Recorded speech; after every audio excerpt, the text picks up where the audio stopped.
Second one is an agreement on military cooperation.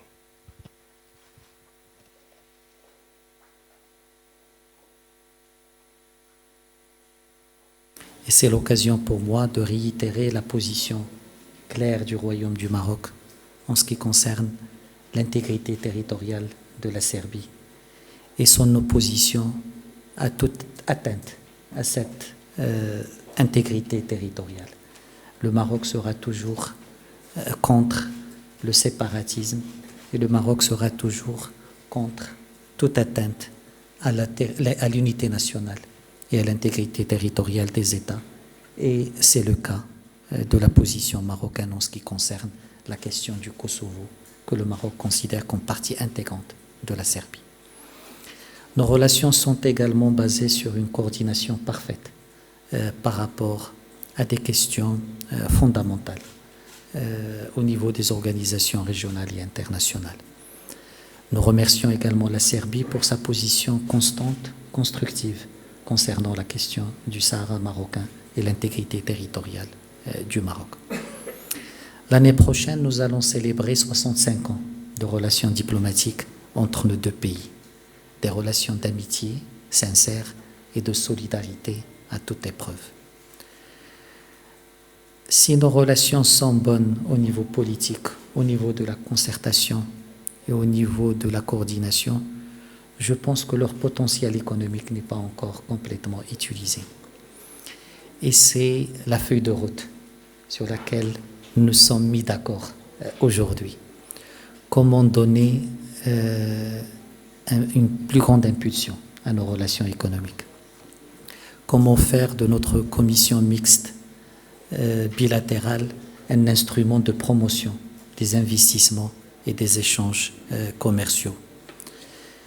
La commission qui va se tenir avant la fin, la commission mixte qui va se tenir avant la fin de l'année, devra se focaliser sur cette dimension et devra élargir son travail pour intégrer des hommes d'affaires marocains et serbes dans le cadre d'un forum économique.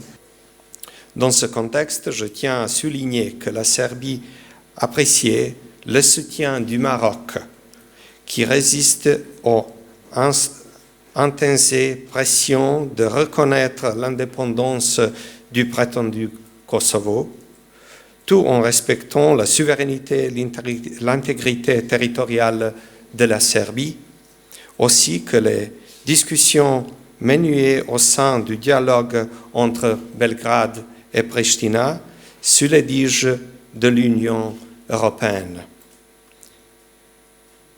Ministre Bourita et moi partageons l'opinion que la qualité de notre dialogue politique doit être quand même promuée par une adéquate coopération économique et un rapprochement de nos peuples.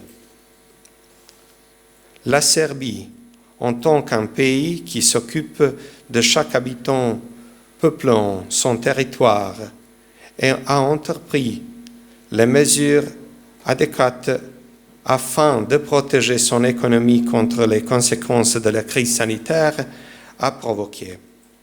Notre économie solide, en constant épuisement attire d'importants investissements étrangers et j'espère que les entreprises marocaines vont aussitôt reconnaître le potentiel de l'économie serbe qui a connu d'importantes réformes à la consolidation et la consolidation fiscale.